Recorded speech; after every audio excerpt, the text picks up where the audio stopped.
Welcome, everyone, to the 9th episode of our first season of Oh, the Places You'll Work.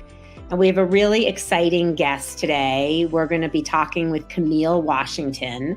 She studied zoology and animal biology at the University of Alabama at Birmingham. She graduated from there in 2013, and she was a zookeeper for 10 years, most recently at the Oakland Zoo in Oakland, California. And very recently, she's decided to make a bit of a career shift. And that's one of the things that we're going to talk with her about today. So we're looking forward to it. And welcome, Camille. Hi, thank you. Hi, great to have you. Sorry. Welcome. We're so excited to have you today and learn more about you and your background and your story. And we always like to start off these podcast episodes with a little lightning round, just to get a little bit of an understanding of who you are, your personality, and things like that.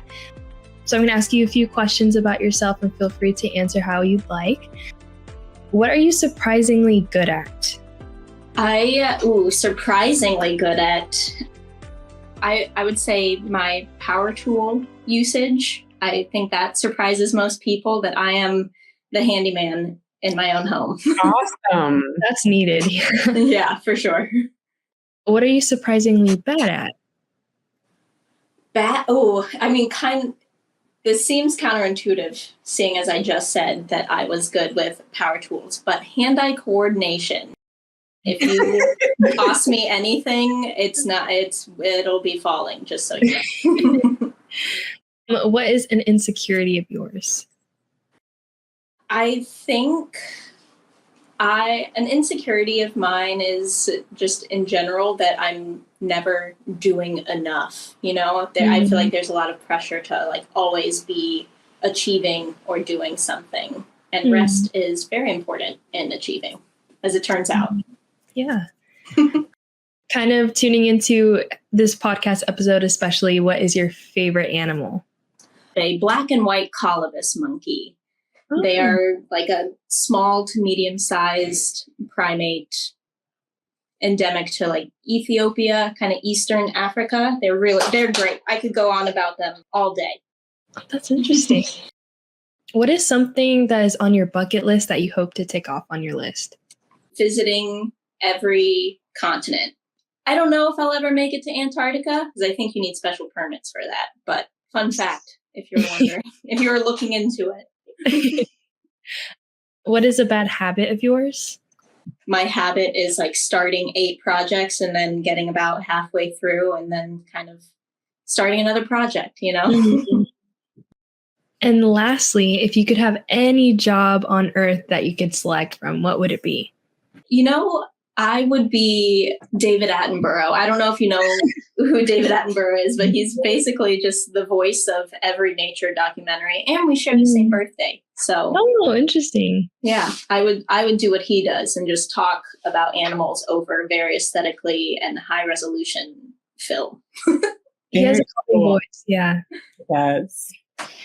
So we love to hear a little bit about sort of where you started out. So tell us a little bit about where you're from and your family, and just a little tiny bit, paint a picture of your growing up for us a little bit. Yeah, I grew up as a middle child in Nashville, Tennessee. My mom is from the Philippines by way of the Midwest. She came to live in St. Louis, Missouri when she was in first grade, I believe. So she's been here for a good long while, but there was certainly some cultural adjustment when she first got in. My dad is from Louisiana. She's a comptroller, CFO, accountant type of businesswoman. He's a pianist. And so that's how we ended up in Nashville. He performs a lot and plays with multiple bands from there.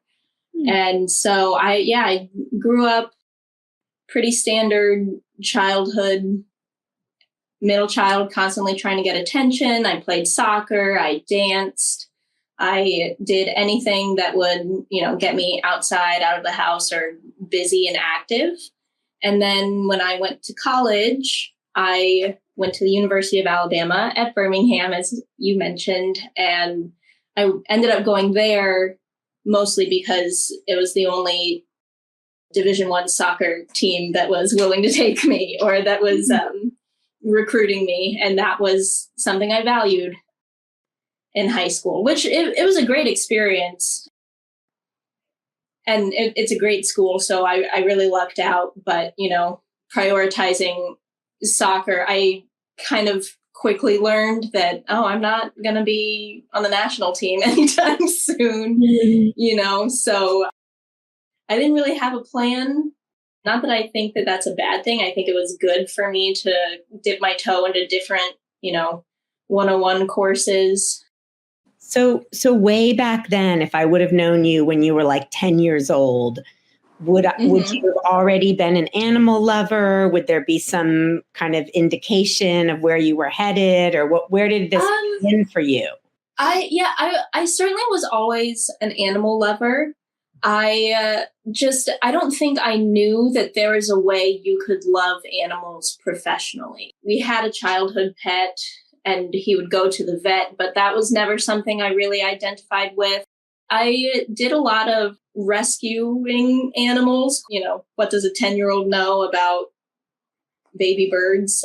Turns out not much. But, I would find little fledglings in the spring and try and take them inside, get in trouble, but then try and keep them in a little cage outside, and then they would disappear. Who can say what happened? Kind of going off of how you were talking about, touching on your college experience and how this idea of becoming a zookeeper came to in fruition. What type of training does it take to become a zookeeper? Did you do apprenticeships, internships? How did you get a feel about this is a possibility of what you want to do?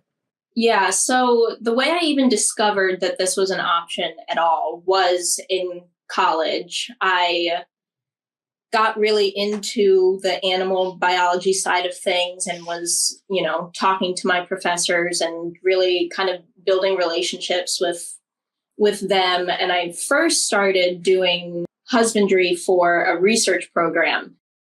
Husbandry is anything relating to animal care. So it's the meeting the daily needs of an animal, and as well as the standard of care, things like cleaning, diet prep, enrichment, which is, something that has really developed over the years in the field of zookeeping. It's more about encouraging animals to exhibit their natural behaviors under human care. So when you think about, they need things to keep them both mentally and physically stimulated throughout the day. It's kind of the same thing with us, where if we were to stay in our home for an extended period of time, you need a book, or you need a sewing machine, or you need some, things to keep you mentally stimulated. And so that's what enrichment is about. So that's husbandry is kind of an all-encompassing term of what it means to be a zookeeper.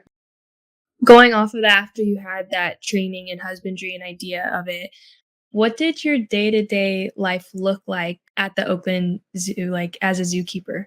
I mean, day to day, we would get in, put our boots on, because hot tip, never take zoo boots home. They're gross. Put your boots on. We'll kind of have a team meeting. You'll want to coordinate with the education department. You'll want to coordinate with other keepers so that you have enough trainers for that time frame. There's also, exhibits that will go in, and it's a 2-keeper minimum exhibit, meaning that you're probably going in with an animal that you need to have your head on a swivel. Not that they are aggressive, but curious animals are equally as dangerous as angry ones sometimes. So that's kind of what our meetings in the mornings are for. And then you disperse, check, do a baseline health check of all the animals, make sure you see everyone, and then you're split up going through your day, usually an initial feed and an enrichment, maybe a training session, a lot of cleaning, a lot of cleaning. But then you're really just trying to find project time. So it's weaseling out 15, 20 minutes to build a new enrichment item. Or there was a multi-week program recently where we were building a deck for one of our bear exhibits, that kind of thing. Like a lot of the furniture or aspects on exhibit that you see at a zoo, that's built by the zookeepers, and we're all just there kind of figuring it out. And are you assigned to like a particular set of animals, or like the primate house, or like are you overseeing a whole range? It depends on the facility. Previous experience, when you're in the rehab sector, you'll kind of be dealing with anything geographically close to you. So that could be a wide range of species. And then when you move to more of the sanctuary setting or zoological facility, it'll depend. Like some sanctuaries are by species for the most part, or by at least a larger family group. So you have cat sanctuaries. So then you're just dealing with cats. Primate sanctuaries dealing with primates. And I think there's been a trend in zoological facilities recently where they are gearing more towards biodiversity is how they're organizing it. For example, the Oakland Zoo, I worked in the California Trail section. So that was all species that were at some point or are currently California natives. So we had bison, which is a little questionable, and as well as black and brown bears, cougars or pumas, mountain lions, mostly large carnivores, but I did work with some birds there. If a young person, in high school or college is like, I love animals and what she's saying sounds really appealing to me, how do you get from sort of point A to point B? So like you studied, animal biology, were the internships important? Like, do you have a certain degree to do this? Is there a certificate? Like, how do you get hired to do something? Yeah, there's a lot of different ways, really, that you can get into the zookeeping field. But the most important aspect is going to be finding ways to get hands-on experience. Whether you start at a vet clinic, or even at, there are places where you have doggy daycares, that kind of thing. That's a good place to start. Volunteering at rehab centers, wildlife rehab centers, that's kind of where I really started to learn more about animal husbandry and what it really takes to be a zookeeper. You can reach out to farms that have cattle or chickens or anything that requires you to take that day-to-day responsibility of learning how to optimize an animal's care is really where you want to start. And do you think the expectation should be that you have to do some of those jobs as volunteer opportunities initially, unpaid, or not necessarily? In order to be a volunteer, you have to go through an interview process. If you need to interview for it, you should get paid.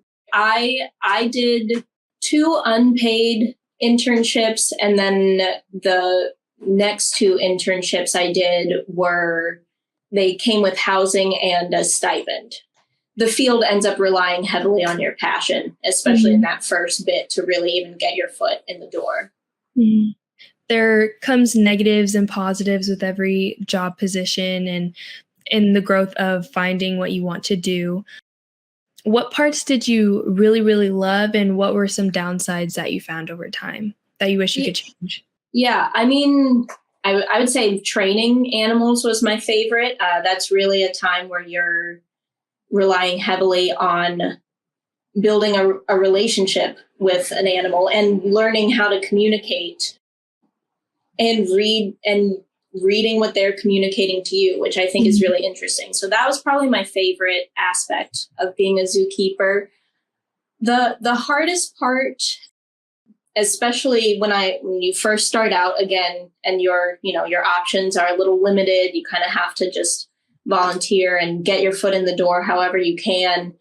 You do end up at facilities that aren't always aligned with perhaps your personal beliefs of, the appropriate way to approach keeping wildlife under human care, or the ethics around animals being in zoological facilities, whether it's a sanctuary, a rehab center, or, your standard zoo. There's a lot of conversation about it and a lot to consider. So, it's also one of those things where the budget only allots for so much XYZ. And sure, the Oakland zoos of the world have this incredible animal care set up, and it's kind of built in and in the institution, and they have the proper budget. But when you're first starting out, you're going to end up at places where you've got a shoestring budget and a dream, and you just kind of have to figure out how to do what's best for your animals. I love that response, and seeing both sides and how it could be positive and really, really rewarding, and some things you'd like to change. We like to ask our guests a little bit of like a vulnerable tidbit of like something of a scenario that they faced within the workplace. So something that went wrong, or a mistake happened, or something happened where you needed to adjust and kind of get out of that and make it the best situation possible. If you could share a tidbit of when that's happened to you and how you got out of it, that'd be great.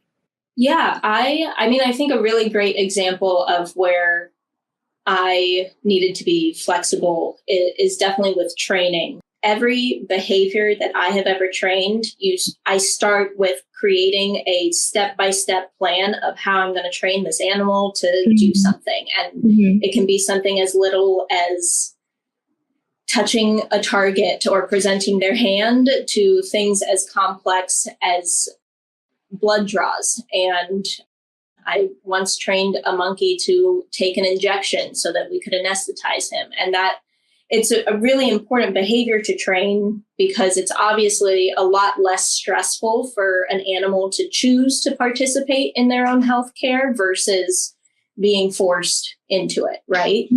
Ultimately, it came down to the animal I was working with. Again, it was this monkey that I was training for an injection. He simply wasn't comfortable with me sitting in front of him and then moving a needle towards him. He just wasn't comfortable with that. So what ended up happening is my coworker, who also works at the Oakland Zoo now, she watched me do the training and kind of saw where I was stuck, and we brainstormed, and we were able to, as a team, kind of come up with a different plan, which was a little less convenient for us. It did require 2 keepers. I had to sit there and keep his focus on me, and then let him know that, hey, Xana is going to come and poke you with this needle now. And he, for whatever reason, he was much more comfortable with there being 2 people around and us moving less, as opposed to just one person that had to move more. So it worked out. He did great. Health check came back clear, This is so interesting, what you spend your time doing. Yeah. And definitely we're curious then, like, what has led you to kind of do, as you said to me, a 180? Yes. And think about, really taking your career in a very, very different direction. And tell us about why, and what are you thinking about? Yeah, it was one of those things where I'm really passionate about animals still to this day. I mean, for me, what really started to play a role, especially now that I was a zookeeper for 10 years, my entire 20s, my family on the East Coast, aren't getting any younger. My grandmother did have a bit of a health scare, that kind of a thing, that really kind of makes you stop and think about how you want to spend your time. When it comes to zookeeping, animal care is 24/7, ideally. And but for the most part, it's very much a Tuesday, Wednesday, or a random kind of a even split schedules are pretty common. And that just doesn't bode itself well for being able to visit your family at the drop of a hat, right? Christmas, Thanksgiving, the animals don't care. They don't know what the 4th of July is. In the decade that I spent as a zookeeper, I had maybe 2 Christmases off. And it's worth it. It's rewarding. I don't think that, I think during that time I was more than happy to do it because I was able to do silly, hang little Christmas ornaments or make their bananas into, star shape, do something fun for me that day, kind of a thing. But it is one of those things where now that I am older, my body, something that I really value as a zookeeper is doing those more complex enrichments where I was climbing trees, which don't tell OSHA, but you're doing these things that my body just is starting to get a little more sore when I do them. It was more kind of age being a factor, family, and just my values of what I want out of a career changing. Again, it's a really rewarding field and job to be in. But yeah, I'm kind of trying to transition to more of a corporate, possibly remote kind of job, just so that I have that flexibility.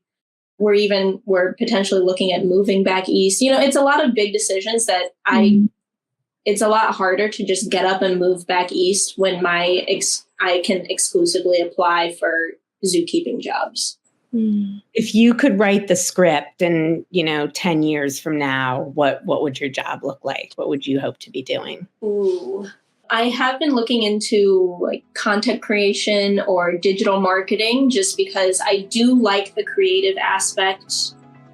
I like a more dynamic workplace where you're doing something a little different with each day, strategizing. I think there's a lot of crossover when it comes to being a zookeeper versus being a digital marketer. It's all about influencing behavior, to go back to animal training. It's just kind of, honestly, they're really similar tactics the more I research and look into it. We always like to end out our podcast with one final question, just a little funny one. But we wanted to ask, if you could have any superpower in the world for your job, what would it be? Ooh, what would be great for a zookeeper is like superhuman strength. That would be, I would be unmatched if I could just carry a branch, however big, and just like install it by myself. Crazy. It saves so much time. How about a superpower to make your job search go great? Oh, that's a good one. To make your job search go great, I think it would have to be some sort of like telekinetic power, maybe, to kind of see what team, like who the people on the team that you're applying for, what they're really about, like how the team really functions, because that's such a huge part that you don't really think about. Definitely. That's a great answer. God, you've offered us so many insights. It's really, really fun to talk to you. It's interesting. It's great to hear. It's great to hear too that you're thinking about making a change. Like it's all really useful. You can do whatever you want here. Yeah.